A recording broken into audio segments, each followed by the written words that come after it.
Fala pessoal do canal Thiago Parigiani, sejam todos muito bem-vindos. Hoje a gente vai repercutir uma história que aconteceu em 2008, né? O padre Adelir Antônio de Carli resolveu fazer uma aventura, né? Acho que incentivado aí pela ficção científica, alguns filmes da Disney, muita gente fala, a gente vai entender ao longo da jornada aqui que a gente vai começar agora. Ele se pendurou a um monte de balão de gás e saiu fazendo uma jornada com um GPS de qualidade duvidosa e acabou que nunca foi encontrado, né? Muita gente fala que ele foi arrebatado, muita gente diz que ele quis fugir, diz que ele não queria mais a vida que tinha, diz que ele estava em depressão, é muito disso que me diz. E eu escolhi aqui 2 vídeos que vocês pediram aqui para mim, para eu reagir. Eu tenho a minha opinião no final e vou passar para vocês. E eu tenho certeza que você vai sair daqui hoje com esse mistério solucionado na sua cabeça. Se você é jovem, se você não lembra, né, do que aconteceu, também é muito legal você estar com a gente aqui, porque são situações que parecem surreais, né? E essa daqui, eu acho que é a situação mais surreal que eu vivenciei como ser humano aqui no nosso país. É uma coisa muito insólita, muito improvável de acontecer, coisa de criança, né? Uma arte, né? O que esse padre acabou aprontando, e o preço saiu muito caro. Vocês vão acompanhar aqui o que aconteceu com o Adelir Antônio de Carli, tá? Solta na tela aí o vídeo feito aí pelo Fatos Desconhecidos, é um canal que eu gosto bastante, recomendo para vocês, e a gente vai fazendo a videoanálise aqui enquanto rola a aventura do Padre do Balão. Como que essa história acabou, hein? Conta pra gente. Nasceu em 8 de fevereiro de 1967, Pelotas, Rio Grande do Sul. Aos 4 anos, precisou lidar com a separação precoce dos pais. Salete, a mãe, deixou o pai Aurélio na década de 70. Adelir foi morar com a mãe no Paraguai depois da ruptura. Porém, a mulher morreu quando ele tinha apenas 15 anos. Por causa disso, retornou ao Brasil para trabalhar com o pai Aurélio, que tinha uma borracharia. Além do relacionamento difícil com o progenitor, Adelir não gostava de ser borracheiro. Por isso, mais tarde, virou frentista em um posto. Para depender pouco do pai, também pintava toalhas para ganhar um extra. Durante toda a juventude foi pobre e quieto, mas era um excelente aluno e tinha suas namoradinhas. Certo dia, se chamado para o sacerdócio na Igreja Católica. Entrou no seminário e se tornou padre em Paranaguá em 2003. Quando ordenado, Adelir foi atuar na pequena cidade de Ampere, onde se mostrou um pároco bastante atuante e defensor dos direitos humanos. Seu ativismo lhe rendeu uma transferência no ano seguinte para a paróquia de São Cristóvão. Como a paróquia fica em Paranaguá, o sacerdote voltou à cidade portuária. Por causa do grande porto do local, a presença de caminhoneiros é grande na região. Percebendo a necessidade de levar a palavra de Deus para esses trabalhadores, Adelir criou a Pastoral Rodoviária. Seu campo missionário seriam os caminhoneiros que tanto faziam Paranaguá rodar, literalmente. Foi a partir daí que a história daquele que se tornaria o Padre do Balão se tornou um pouco mais excêntrica. Como grande ativista social que era, Adelir passou a bolar planos para angariar recursos para sua causa. Ele precisava chamar a atenção das pessoas e necessitava de fundos e doações. Então, decidiu voar alto com balões para conseguir o foco das pessoas. Alguns podem pensar que sua inspiração foi o famoso padre voador do século XVII, Bartolomeu de Gusmão. Bartolomeu era um grande inventor e fez o primeiro aeróstato operacional, uma espécie de veículo voador mais leve que o ar, chamado de passarola. No entanto, é provável que o Padre do Balão tenha pegado maiores inspirações do estadunidense Larry Walters. Lawrence Richard, mais conhecido como Larry Walters, tinha o desejo de ser piloto da Força Aérea dos Estados Unidos. Entretanto, por causa de um problema de visão, nunca pôde seguir o sonho. Para conseguir seu objetivo, teve a ideia de montar seu próprio dirigível caseiro. E sua namorada compraram cerca de 45 balões meteorológicos e tanques de hélio. Com uma altitude de mais de 4.600 metros, Larry alçou o voo no dia 2 de julho de 1982. Sua aeronave, se é que pode ser chamada assim, era feita por uma cadeira, vários balões meteorológicos e ainda contava com suprimentos. Além disso, o homem levou uma arma para atirar nos balões gradativamente quando quisesse descer. Walters foi de San Pedro, na Califórnia, até o Aeroporto Internacional de Los Angeles. Após 45 minutos sobrevoando, decidiu pousar em uma área segura. Porém, após estourar alguns balões com sua arma, acabou deixando a pistola cair acidentalmente. Depois de algum tempo, desceu e bateu em alguns cabos de energia. De forma milagrosa, Walters aterrissou em segurança e sem nenhum arranhão. Assim que desceu, foi preso pelo Departamento de Polícia da região. Por conta da clandestinidade do feito, o singular piloto foi multado em $4.000 por violações ao abrigo do Regulamento Federal de Aviação dos Estados Unidos. Larry conseguiu recorrer na justiça, o que reduziu a pena para apenas $1.500. O fato foi muito divulgado pela mídia e Larry se tornou famoso. Tornou-se palestrante motivacional e ganhou alguns contratos de publicidade por causa de seu dirigível cadeira. Bom, Adelir queria fazer algo semelhante. O primeiro teste do padre do balão foi em fevereiro de 2008. Seu trajeto seria até o município de Ampere, onde começou seus trabalhos de padre. A família do padre ajudou a encher os vários balões e após uma decolagem atrás do posto da família em que Adelir trabalhou, na adolescência, o voo começou. Foram 4 horas e 15 minutos de trajeto no ar. Tempo suficiente para o padre do balão percorrer 110 quilômetros. Seu pouso foi já em território argentino e, é claro, garantiu muita atenção, não só das pessoas da região. Com o feito, o Brasil inteiro passou a conhecer o sacerdote voador. Adelir tinha conseguido a atenção que tanto queria para suas ações sociais. No entanto, resolveu não parar. Seu desejo era bater um recorde que envolvia permanecer 20 horas seguidas no ar. Para conseguir o feito, organizou uma equipe e se preparou para voar novamente em abril, poucos meses depois do primeiro voo. Mesmo com um GPS e alguns preparos com instrutores de voo, Adelir não estava pronto para o que viria. No dia 20, o tempo estava ruim e uma chuva caía sobre a região.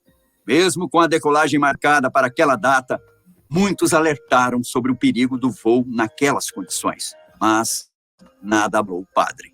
Muitos fiéis estavam no local e, claro, a mídia também estava de olho no acontecimento. Houve uma missa por volta do meio-dia e, antes de sair, o padre orou e abençoou. Em seu corpo estavam roupas para o frio. Junto a seu equipamento de voo, Adelir tinha um celular por satélite, uma bússola eletrônica e equipamento que media a variação do vento. Bom, assim como queria, o padre decolou. Em 20 minutos, já estava a quase 6.000 metros de altura, o dobro do previsto. Além disso, a comunicação e a visualização estava difícil por causa do tempo. Em uma de suas conversas com sua equipe, afirmou estar tranquilo. No entanto, Adelir não sabia, ou pelo menos não conseguia, operar com precisão seus aparelhos. Abre aspas para ele. Eu preciso entrar em contato com o pessoal para que eles me ensinem a operar esse GPS aqui, para dar as coordenadas de latitude e longitude.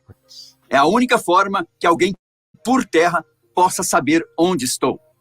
O celular via satélite fica saindo fora de área e, além do mais, a bateria está enfraquecendo. Aquilo que cheirava a tragédia realmente se confirmou. A comunicação logo não funcionou mais e o padre do balão desapareceu para todos, tanto no ar como na terra.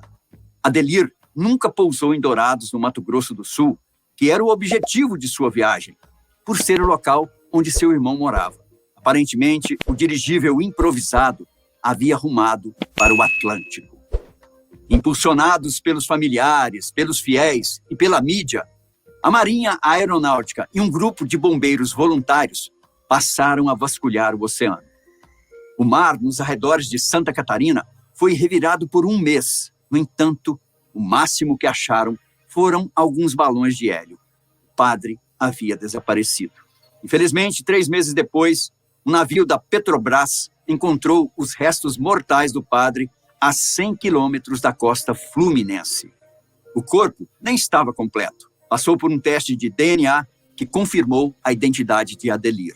Ele deve ter morrido de hipotermia. Que a história do padre do balão se assemelhe em alguns aspectos ao filme da Disney, Up, Altas Aventuras, ela não serviu de inspiração para o longa. O filme já estava sendo escrito muitos anos antes dos voos do padre paranaense acontecerem. O produtor executivo Bob Peterson, em entrevista em Cannes, até afirmou ter ouvido falar do caso e disse sentir muito por ele. Caso o filme tenha alguma inspiração real, talvez seja na história do estadunidense Larry Walters. Sim. Infelizmente, a história do padre do balão não acabou tão bem quanto a história da casa voadora do filme. Porém, podemos concluir que Adelir era capaz de tudo para apoiar a causa que defendia. Até mesmo enfrentar o próprio céu. Pois é. Esse é o vídeo 1. Né? O vídeo 2 é um pouco mais contundente, que é o Planeta Novo. Né? É um canal com 3,44 milhões de inscritos. Ele explora um pouquinho mais, né? E essa questão de o filme Up se basear nele é totalmente desconexa, porque é mais fácil ele ter tido acesso aos inscritos ali, mas eu acho que não tem nada a ver. É que depois o Up foi um grande sucesso também, mas não tem nenhum padre voando ali no filme Up, sim uma casa, né, que é erguida pelos balões de ar de gás hélio, como vocês viram aí. Então vamos lá, vamos para o segundo vídeo, sem delongas, para a gente ganhar tempo e ter a nossa conclusão aí, como você aí ficou curioso com a história, você vê, ele deu certo, né, na primeira vez e foi encorajado, então Deus dá chance para a gente, né, ter juízo. Às vezes a gente, né, abusa da autoconfiança. Então vai lá, Planeta Novo, qual que é a visão da história do padre do balão? O padre, que também era ativista, já tinha tido fama por denunciar um esquema de maltratos a moradores de rua e era conhecido por sua rigidez e humildade. E foi assim que o padre decidiu chamar a atenção de todos para os seus projetos, voando em uma poltrona conectada a balões com gás hélio. Mas por que ele teria tido essa ideia? Qual era a sua motivação para tal feito? E o que aconteceu com ele? Adelir Antônio de Carli, o padre dos balões.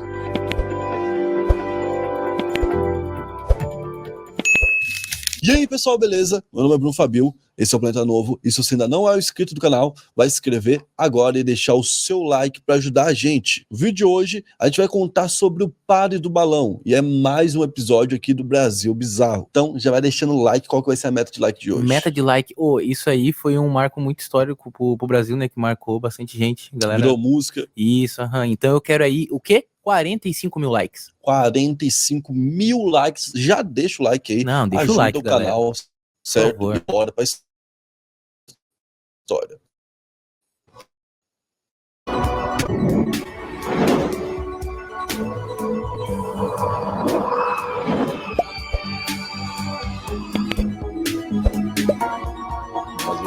Deve ser um... Para contar a história do Adelir, o padre do balão, a gente tem que voltar em 1967, porque foi o ano do nascimento dele. Nasceu em 8 de fevereiro de 1967.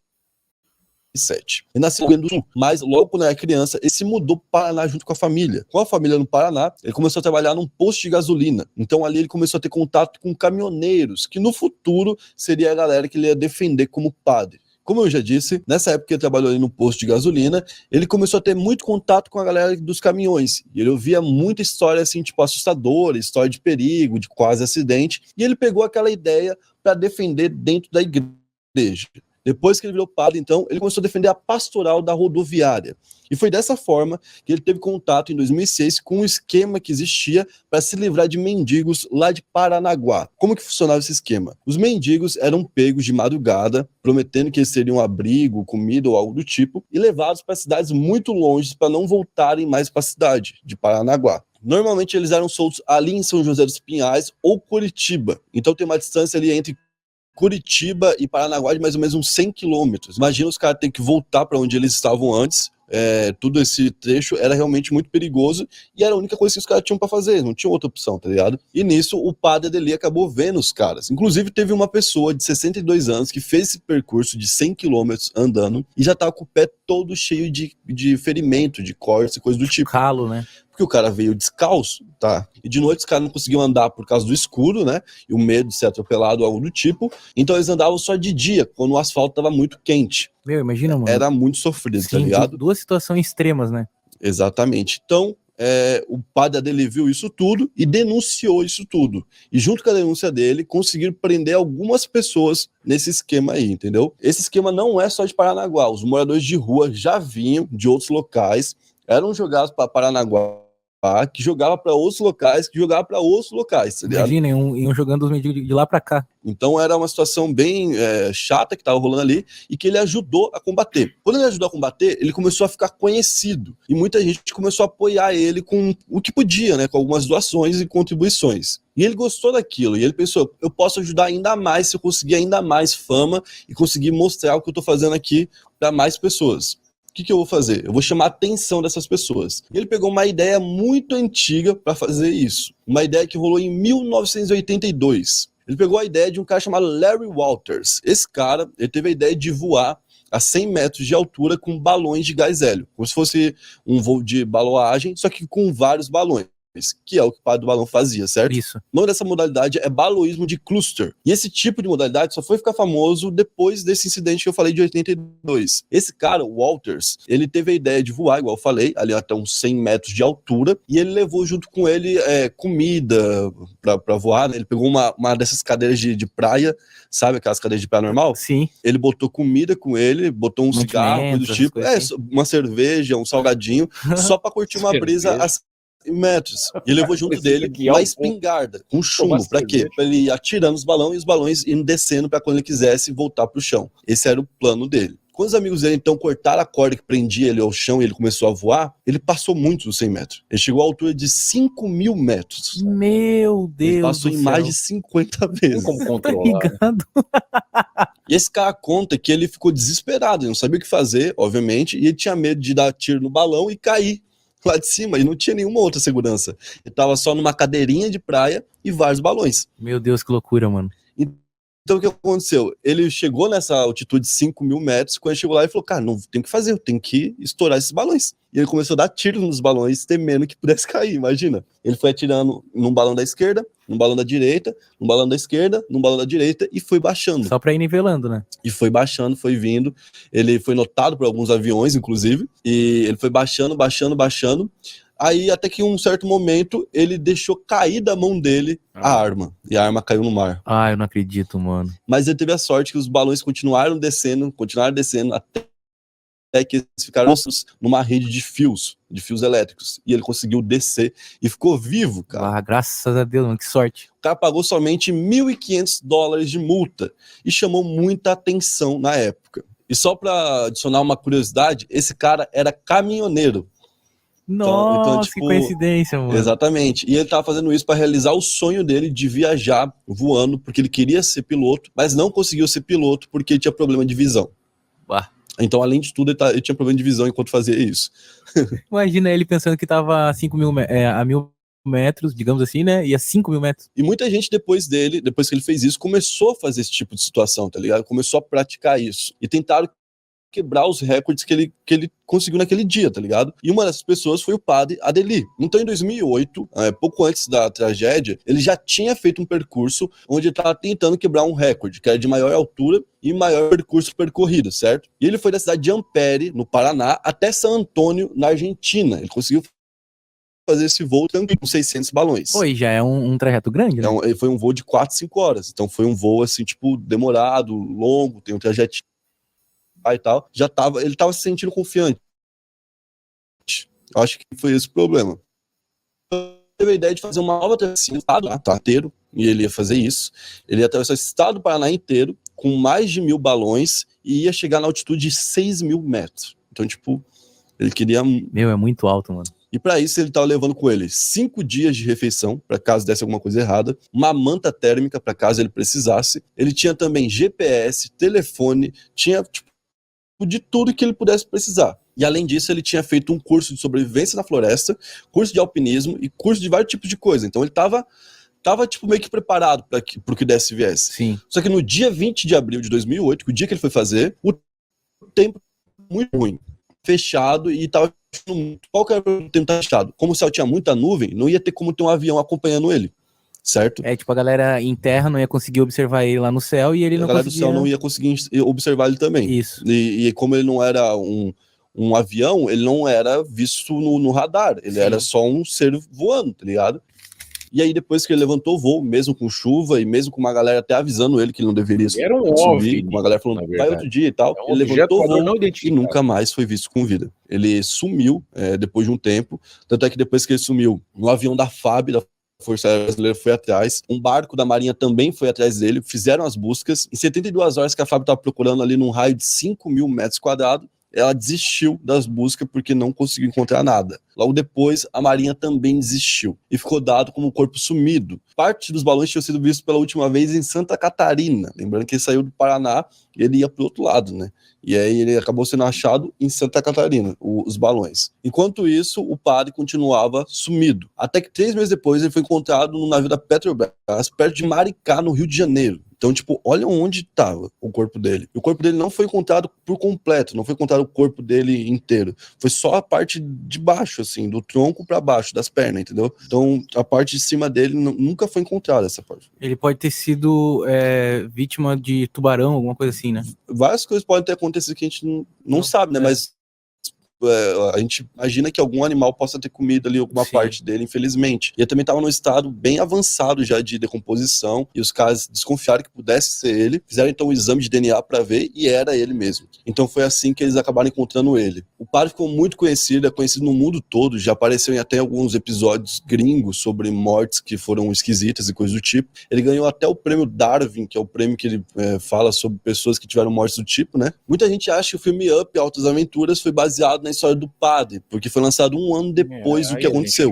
Então, foi perto, né? Mas, na verdade, foi escrito 4, bem antes disso. E na ideia original seria ilha que iria flutuar, e essa ilha iria flutuar em cima de um planeta extraterrestre. Meu, que loucura. Olha como a ideia era totalmente diferente, tá ligado? Então, essa é a história do Padre Balão. E se você gostou dessa história, quer conhecer mais histórias do Brasil e conhecer mais vídeos. Beleza, não era isso que a gente precisava para contextualizar o que a gente vai falar aqui, né? Na minha opinião, né, é muito louco isso, porque não tem um direcionamento, não é um avião, não é um bimotor, não é um monomotor, não é aquela hélice que fica girando, que eu não sei o nome, que o pessoal usa muito em praia. Não é ultraleve, é uma turbininha que você consegue direcionar para o lado que você quer. Você tem a asa delta ali, né, e tal, e você consegue guiar. Nesse caso, não, é confiar no vento. Então o vento muda. Quem empina a pipa aí sabe o que eu tô falando.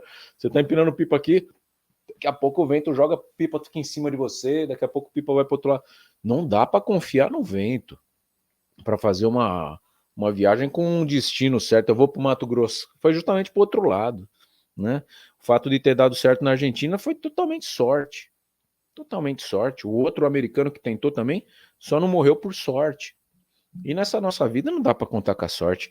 Então, o que o Adelir Antônio de Carli fez foi contar com a sorte para ganhar uma notoriedade. E isso é culpa de um bichinho, que eu confesso que eu sou picado por ele também, que é o bichinho da mídia.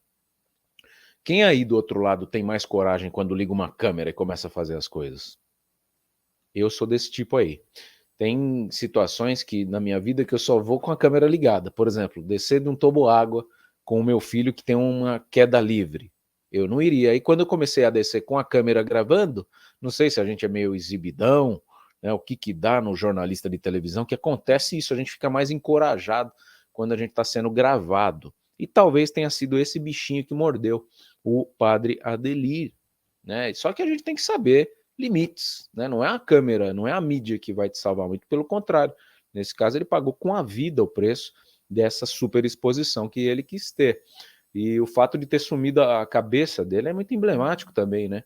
Provavelmente um peixe comeu, ficou muito tempo no mar, né? E o que aconteceu? Comeu metade dele, só sobrou a parte de baixo, poxa. A morte trágica. Muita gente fala que é hipotermia mesmo, eu acredito que tenha sido isso, porque você cai na água, fica à deriva ali, não tem recurso, né? Acredito que ele não tenha resistência física também para ficar muito tempo ali, mesmo porque ele sumiu de rota, né? O GPS dele travou, os equipamentos todos foram para o beleléu. Então, Padre Adelir é um dos casos mais emblemáticos que a gente tem aqui, e se serve para alguma coisa, serve como exemplo para ninguém mais seguir. Né? Tem coisas na vida que a gente usa o exemplo para seguir, e esse é um exemplo para não seguir. Se você tem algum caso que você queira apurar, que você tenha dúvidas, manda aqui para a gente nos comentários. Se inscreva aqui no canal, tá? É muito simples e é de graça. Você ativa o sininho das notificações para estar sempre com a gente. E óbvio, se você gostou desse vídeo, deixa o seu joinha, porque vai recomendar para outras pessoas também finalmente saber que o corpo do padre foi encontrado. Né? Muita gente fala que ele foi arrebatado. Claro que não. Não foi arrebatado, coisa nenhuma. Os balões de gás não chegariam até as camadas da atmosfera, eles queimariam todos, né, se passasse por ali. E você vê a altura também, que não tem como, né, regular. O outro lá queria 100 metros de altura, chegou a 5.000 metros. Imagina o desespero, né? Coisa de maluco. Mas a gente se vê num próximo vídeo. Eu agradeço demais a atenção. Tamo junto, rumo aos 130 mil inscritos aqui no canal Thiago Parigiani. Valeu!